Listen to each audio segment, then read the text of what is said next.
Hello guys, आज start करते हैं वेब ऑप्टिक्स। ओके, तो वेब ऑप्टिक्स में आज देखेंगे हम लोग की नेचर ऑफ लाइट क्या क्या है। कितने सारे थ्योरीज प्रपोज किए गए लाइट को लेके। कोई बोला कि नहीं है वेव नेचर का होता है, तो कोई बोला हाँ वेव का होता है लेकिन लॉन्गिट्यूडनल, तो कोई आगे बोला नहीं ट्रांसवर्स होता है, तो कोई तो पूरा रिजेक्ट करके बोला कि नहीं पार्टिकल नेचर का होता है। तो ऐसा करके बहुत सारे थ्योरीज आए और लास्ट में डी ब्रोगली ने बोला कि नहीं पार्टिकल भी होता है वेव भी होता है। तो आज सारा देखेंगे, ठीक है। तो फिलहाल स्टार्ट करते हैं ऑप्टिक्स। तो पहले न्यूटन है। न्यूटन ने बोला कि लाइट लाइट को ऐसे करके डिफाइन कर सकते हैं कि कोई ऐसा लुमिनिफेरस ऑब्जेक्ट है। क्या है लुमिनिफेरस ऑब्जेक्ट? लुमिनिफेरस मतलब जिससे लाइट एमिट हो रहा हो। ओके, ऐसे करके उन्होंने डिफाइन किया था लुमिनिफेरस। ओके, जिसके अंदर प्रॉपर्टी है लाइट डिफाइन मतलब लाइट प्रोड्यूस करने का। तो वो कुछ कॉर्पस्कल्स फेंकता है। कॉर्पस्कल्स मतलब इसको कहा जाता है न्यूटन्स कॉर्पस्कल्स थ्योरी। क्या कहा जाता है? Newton corpuscles theory. तो उनका कहना था कि as if a luminiferous object कुछ कॉर्पस्कल्स, कॉर्पस्कल्स का मतलब है छोटा छोटा पार्टिकल्स। ओके, छोटा छोटा पार्टिकल्स पार्टिकल्स फेंकता है। यही पार्टिकल लाइट का मूवमेंट के लिए रिस्पॉन्सिबल है। मतलब मान लो सन है, तो सन अपने अंदर से कुछ पार्टिकल, वो क्या पार्टिकल है वो नहीं पता, कुछ पार्टिकल फेंकता है और वही है लाइट। ये था न्यूटन थ्योरी। तो हाइजेन आए, फिर बोले नहीं ऐसा नहीं है। हाइजेन आके बोले कि जो लाइट है ना वो वेव होता है। क्या होता है? वो वेव होता है। तो ये थे फर्स्ट आदमी जो बोले थे कि लाइट वेव होता है। लेकिन इनका एक प्रॉब्लम रह गया था, अगर तुमने सही से पढ़ा होगा तो क्रिश्चियन हाइजेन ने बोला था कि लाइट एक लॉन्गिट्यूडनल वेव होता है। क्या होता है? एक लॉन्गिट्यूडनल वेव होता है। लेकिन बाद में फ्रेंसेल और यंग ने इंटरफेरेंस करवाया। मतलब इंटरफेरेंस का एग्जाम्पल और फिर डिफ्रैक्शन का एक्सपेरिमेंट, ये सारा कुछ कर करके ये सिद्ध किया कि नहीं लाइट वेव तो होता है लेकिन लॉन्गिट्यूडनल नहीं होता है। वो होता है तो ट्रांसवर्स होता है। वो होता है तो ट्रांसवर्स होता है। क्या हुआ, कैसा एक्सपेरिमेंट था, क्यों पता चला, सब बाद में देखते हैं, ठीक है। जब जब आएगा Young's double slit experiment, Fresnel diffraction, Fraunhofer diffraction, तो सारा में हम देखेंगे कि क्या होता है। ओके, तो फिलहाल ट्रांसवर्स, हाँ फिलहाल इतना हुआ। अब मैक्सवेल आए। तो मैक्सवेल का थियरी था, मैक्सवेल थियरी दिए कि लाइट वेव है, ट्रांसवर्स वेव भी है, लेकिन एक प्रॉब्लम है, वो कोई एक ट्रांसवर्स वेव नहीं है। मतलब उनका कहना था कि लाइट कुछ ऐसा करके वेव, मतलब ऐसा कोई वेव नहीं होता लाइट नाम का जो ऐसा करके ट्रांसवर्सली मूव करता रहे। ऐसा कोई वेव नहीं होता है। लाइट एक रिजल्टेंट है। किसका रिजल्टेंट है? दो अलग वेव का। कौन से दो अलग वेव का? Electric and magnetic field. ये दो वेव में एग्जिस्ट करते हैं। ओके, जो म्यूचुअली परपेंडिकुलर है, और इनका रिजल्टेंट है light.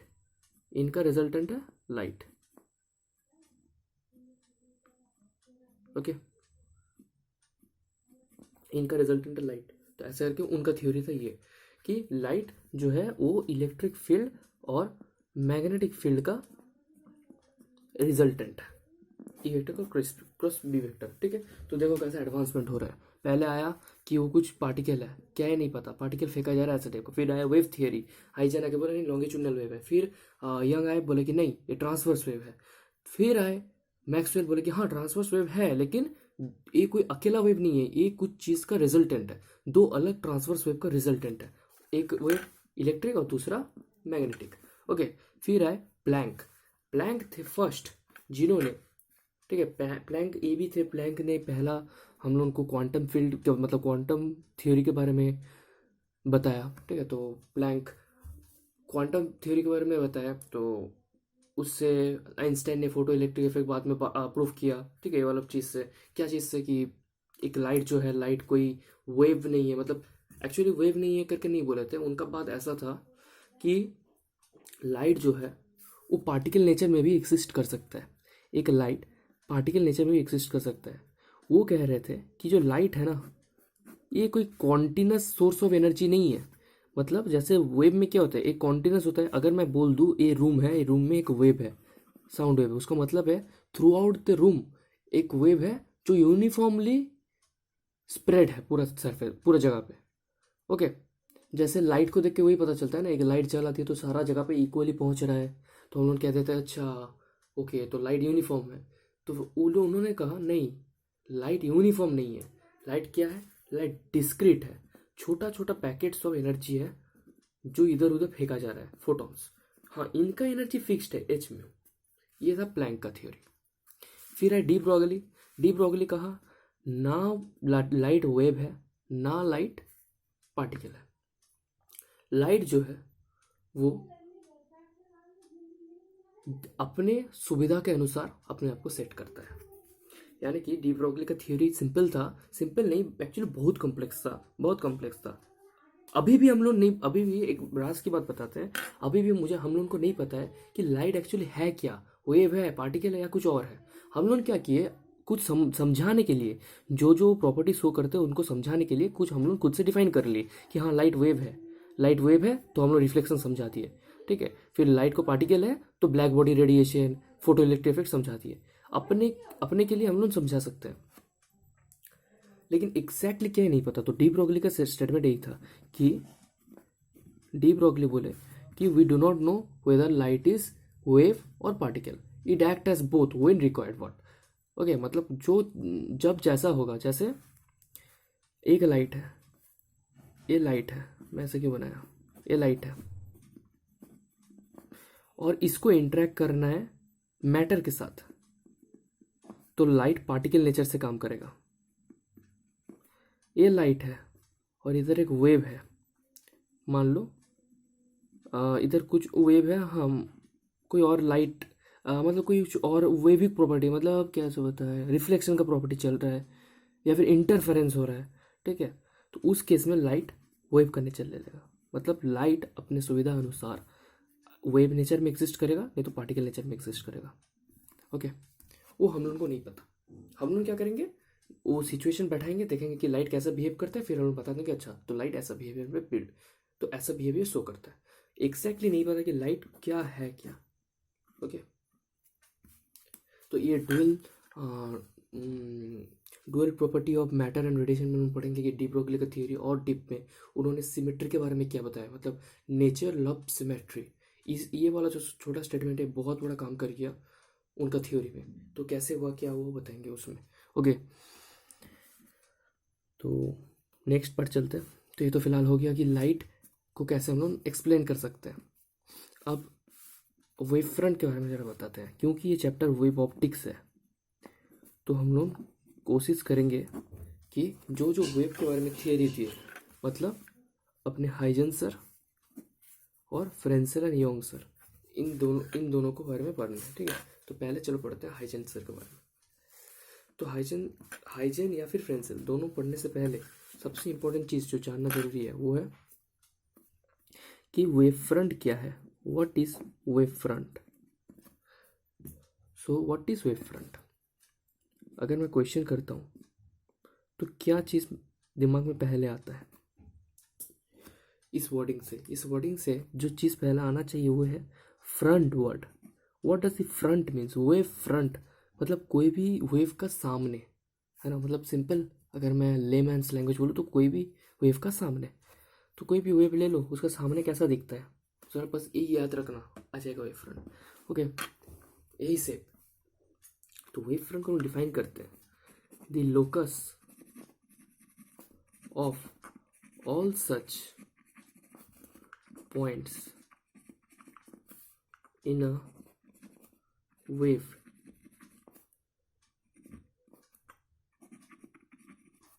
which are in same phase, या फिर इसको लिखो सेम कॉन्फ़िगरेशन।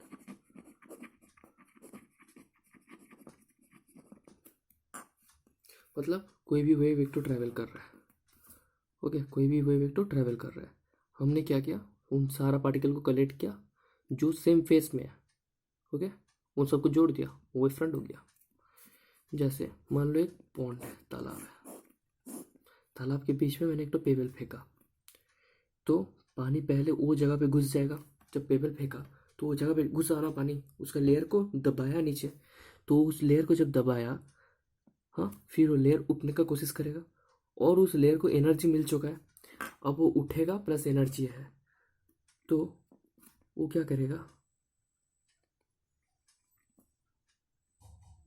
ऐसा ऐसा शेप्स बना के मूव करना स्टार्ट करेगा।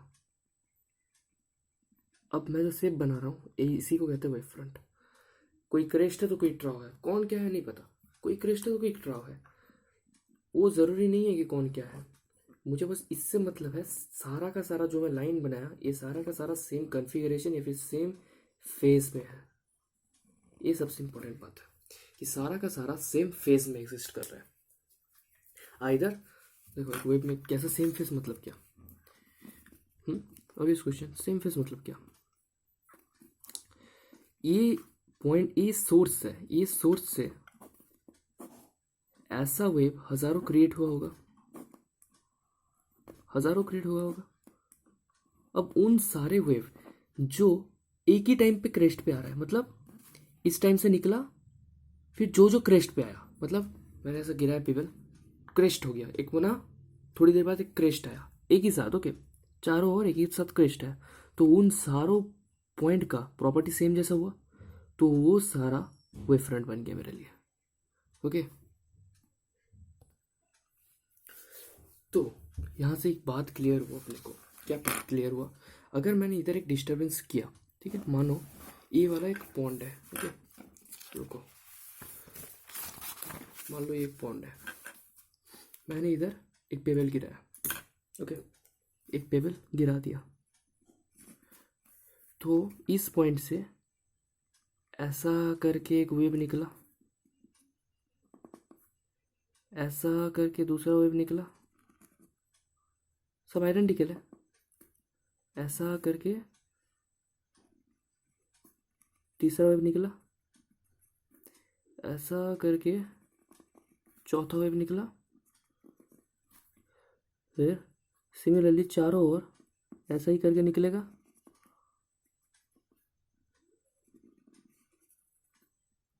निकला।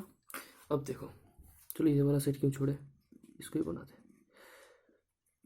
अब देखना, ये सारा पॉइंट एक ही साथ ट्राउ में जा रहा है, देखो निकलने के बाद ही ये जो पॉइंट इधर था इसके बाद ट्राउ में गया, इधर वाला जो पॉइंट था ट्राउ पे गया, इधर वाला जो पॉइंट था ट्राउ पे गया, ट्राउ मतलब नीचे गया, इधर वाला जो पॉइंट था इधर ट्राउ में गया, ये वाला जो पॉइंट था इधर ट्राउ में गया, ये वाला पॉइंट जो था इधर ट्राउ में गया, ये वाला पॉइंट जो था ये वाला इधर ट्राउ में गया।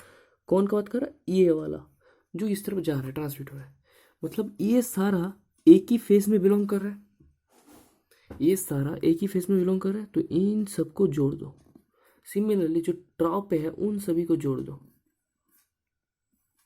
ओके, तो ये मुझे उसका वेव फ्रंट दे दिया, ओके, तो इसी को कहते हैं वेव फ्रंट, इसी को कहते हैं, इसी चीज को कहते हैं wave front. So now it's clear. अब वेव फ्रंट का बहुत सारे टाइप्स होते हैं, ठीक है, वेव फ्रंट का बहुत सारे टाइप्स होते हैं, जैसे जो हम बहुत फेमस है वो है स्फेरिकल, ठीक है, स्फेरिकल मतलब पॉन्ड वाला याद करना, ठीक है, पॉन्ड वाला को ज़रा हवा में लेके आते हैं। अब हवा भी तो फ्लूइड है ना, पॉन्ड में वाटर है, हवा में एयर है, दोनों फ्लूइड है, सेम बिहेवियर है। अगर मैंने एक छोटा डिस्टर्बेंस किया, कैसे डिस्टर्बेंस करूँगा मैं उधर अदर आवाज़ करूँगा हवा में, या फिर कुछ और करूँगा, या फिर मान लो एक टंग करके एक साउंड किया, सिंपल है, साउंड से समझना, तो टंग तुम्हारे मुंह से करो, टंग से आवाज़ करना, ठीक है, तो तुम्हारे मुंह से चारों ओर, ठीक है, चारों ओर 3 डायमेंशन में XYZ चारों ओर सेम स्पीड से सेम तरह से साउंड जा रहा होगा, तो ये एक स्फीयर बना रहा होगा, स्फीयर बना रहा होगा, है ना, जिसका सेंटर पे है अपना सोर्स, जिसका सेंटर पे है अपना सोर्स, तो ऐसा चीज को कहते हैं स्फेरिकल वेव फ्रंट। अब अगर यही पॉइंट सोर्स नहीं होके, ठीक है, लाइन सोर्स बन जाता, तब क्या होता, इन चारों ओर, ठीक है, मान लो ये लाइन है, ओके, ये लाइन है, अब इससे साउंड निकल रहा है, तो यहाँ से ऐसा निकला, यहाँ से निकला, यहाँ से निकला, यहाँ से निकला, यहाँ से निकला, तो फिर यहाँ से भी निकला, यहाँ से ये निकला। ओके, तो यहाँ से इस पॉइंट से पकड़ो, इस पॉइंट का इधर से निकला, इधर से भी निकला, इधर से भी निकला, इधर से भी निकला, इधर से भी निकला, इधर से भी निकला। तो एक ही साथ ये वाला एक वेव फ्रंट बन गया। सिमिलरली इसका नीचे वाला लेयर के लिए भी एक ही साथ सब होगा ना, लेयर बन गया। तो ये बीच पे रख दो इसको और ऐसा करके एक वेव फ्रंट बना दो, मतलब एक सिलेंडर बना दो। तो ये हो गया दूसरा वेव फ्रंट, दूसरा टाइप का वेव फ्रंट। अब इसी वेव फ्रंट को हम एक्सटेंड करेंगे। इसका नाम क्या है? इसका नाम है सिलेंड्रिकल, सिलेंड्रिकल वेव फ्रंट। अब ज़रा स्फेरिकल को एक्सटेंड करना, स्फेरिकल को ज़रा क्लोज ऑब्जर्वेशन करना। इसको बड़ा करते हैं, ये वाला चीज़ को बड़ा करते हैं। तो कैसा दिखेगा? कुछ ऐसा टाइप का दिखेगा ना। इसको फिर और बड़ा करते हैं, कुछ ऐसा दिखेगा। इसको और बड़ा करते हैं, ऐसा दिखेगा। ये क्या बना? स्ट्रेट लाइन टाइप का। तो जब स्फेरिकल वेव बहुत बड़ा होता है, बड़ा बड़ा बड़ा बड़ा बहुत बड़ा हो गया, अब यूनिवर्स इंटायर है, बहुत बड़ा है, तो लाइट जो है वो ऑलमोस्ट बहुत बड़ा स्फीयर लेकर बना रहा है। तो उसका छोटा तुम टुकड़ा काट लोगे तो ऑब्वियसली एक प्लेन दिखेगा, है ना। अब तुम लाइन मत सोचना, प्लेन है ऑब्वियसली, क्योंकि ये था अपना स्फीयर, ठीक है, स्फीयर का सरफेस ऐसा कर्व। ये बड़ा हुआ बड़ा हुआ बड़ा हुआ बड़ा हुआ बड़ा हुआ, स्ट्रेट हो गया। समझे? नहीं समझे तो ऐसा देखो, मान लो ऐसा करके एक, अब यार ये आ भी नहीं रहा है, हाँ, मान लो ऐसे करके एक स्फीयर था, ऐसे करके एक स्फीयर का सरफेस था। ओके, तो इसको धीरे धीरे बड़ा हुआ, स्फीयर बड़ा हुआ बड़ा हुआ बड़ा हुआ बड़ा हुआ बड़ा हुआ बड़ा हुआ। स्लोली जो कर्वेचर है वो घटता गया। ये वाला कर्वेचर, कर्वेचर दिख रहा होगा, ये वाला कर्वेचर, ये वाला कर्वेचर घट रहा होगा। तो घटते घटते प्लेन हो जाएगा ऑटोमेटिक, तुम देख सकते हो। तो उसी को हम लोग नाम देते हैं क्या? प्लेन वेव फ्रंट, या फिर